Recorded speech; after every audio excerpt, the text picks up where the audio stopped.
So, John, we're shooting a little bit of video here. Okay. Tell us what you're doing again, even if you're repeating so we're on what the you did. rolling mandrel to eliminate, this damage here. You can see this horn is rough, and but we'll be able to save it. But we got to go around and around, and this is the tedious part of the work. In two directions. I'm staying on the inside of the bell right now, trying to push these distortions up. But I'm going to have to come back and lay these down along this way where I go under.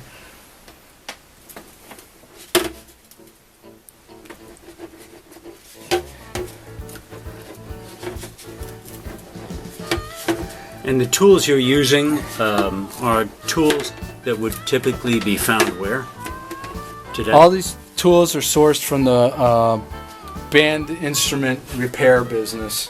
There's fabricators, number of fabricators out there, not many, a couple of three, that make these kind of tools, and they're primarily used for band instrument. That's the big market.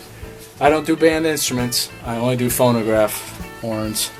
So they allowed me to buy them. It's like a little club, those guys. You don't want to repair an entire high school marching band set of brass instruments? No. Those guys will just bend them again. I like to think our collector friends won't bend them again. No, but your whole idea, you said, is what? You want to make these horns what? Last another 100 years. Start over. This was junk. This horn was junk prior to this. Wouldn't have gone in anybody's living room. So, point out what you just did. The work, this is all coming back into its original form. We've got some very acute bending and denting here that we're going to have to use the quill on, kind of like an English wheel tool that the band instrument industry has that I have in the corner. But and a bent rim here. But we're getting the coarse stuff out of this bell right now. The barrel's not too bad on this thing, but it will have to be rolled. I can see denting in here. That'll get done on the quill. I guess just in that area, really, over here. And then I think you said it's up to the owner if he or she wants to repaint Yeah, as is, retouch it in some way. I use some or not. automotive car cleaner stuff on here, like a wax almost, and it'll take a lot of this dullness away, and it makes the scrapes subtle, and it'll actually look pretty damn good. You mean like a compound? Yeah, lighter than that. So a little compound and then a little wax. Yeah, I don't wax it. I'll compound it. Yeah. Yeah. Any pigmented stuff? No, No. not for me. I mean, I treat it. I respect it like the surface of my car. So I use the same stuff that I use on a car. Okay. So I've heard that some people have used stove paint, things like that, for the black. Have you heard of that? Is that legitimate? I have, for black, settled on, if I was going to do this for myself, this product's called POR 15. And no, they are not paying us for this. They can't. No one's paying you for this right now. Right. But that stuff's hard. That's POR stands for paint over rust.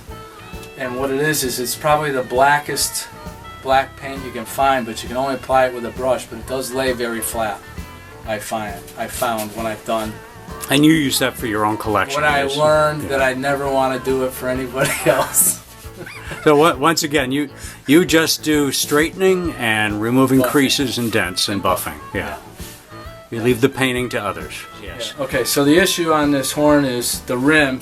This horn fell on its rim, bang, and it flattened it in this area, making an acute bend right here. So if you're to look at this straight on, it ends up coming nice and round, then it goes straight because it's folded down a little bit. We have to get that undone. So we're looking at this here. Yes. Right? Yeah. Okay. So how do you do that is we're going to put it on a curved surface here on one of the arcs on this anvil, and we're going to tap down the high spot, and the impact on the anvil will bring up the lip slightly.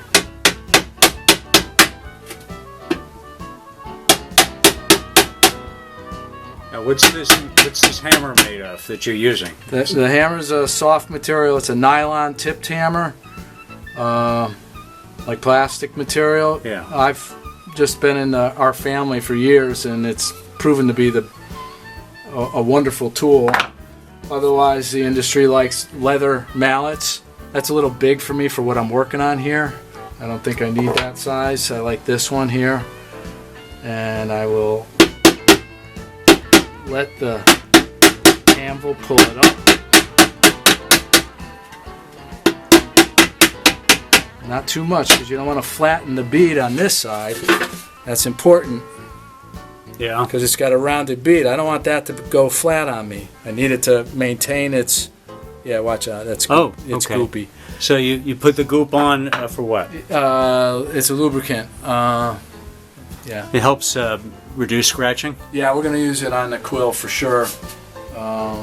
Yes, it protects the finish, but that's diminished with this horn at the moment because this is going to go through a full buffing process. So where are we now, and what are we here? So we've come over to the quill. This is manufactured by a company called Fariz out of Michigan.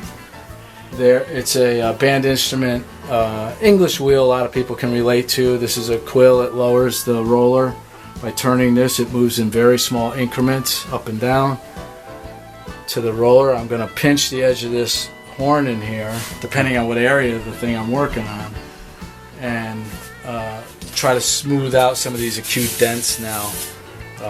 Couldn't get to them with hand pressure on the bench roller, so we're going to put them in the quill. So these tools just allow you to get at it from different angles and Yeah, all different aspects of a round horn. It doesn't work on a flat paneled horn on a pedal. And this is called again? The tool model number is called a Z60. I think the band instrument industry knows thoroughly what a Z60 is. Okay. So We'll call it the Z60. yeah. Well, show us how it works. All right. I'm going to make one adjustment. So I want to start in the bell and go to the edge of the bell. Okay. So you got to have room for the material to move, because it is at some level going to get thinned, not noticeably to us, but it has to be happening at some level, and that's where the experience comes in. I'm very careful to not let that happen. It kind of hit me that in a way it's not unlike rolling a pie crust. You're squeezing it. Only you would know that, Ian.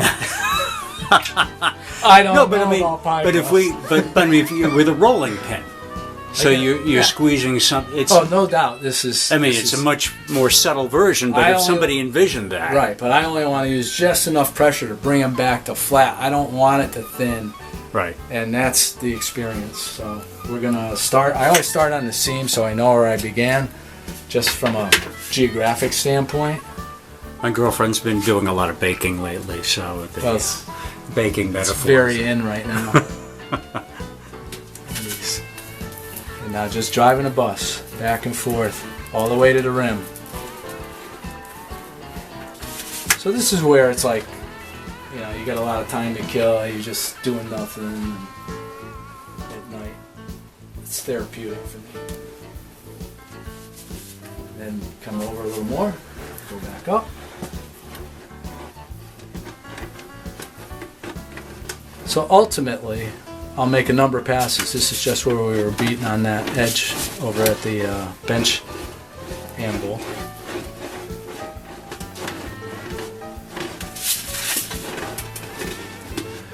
You don't want to go too fast, because the metal has to learn and get back to where it started 100 years ago.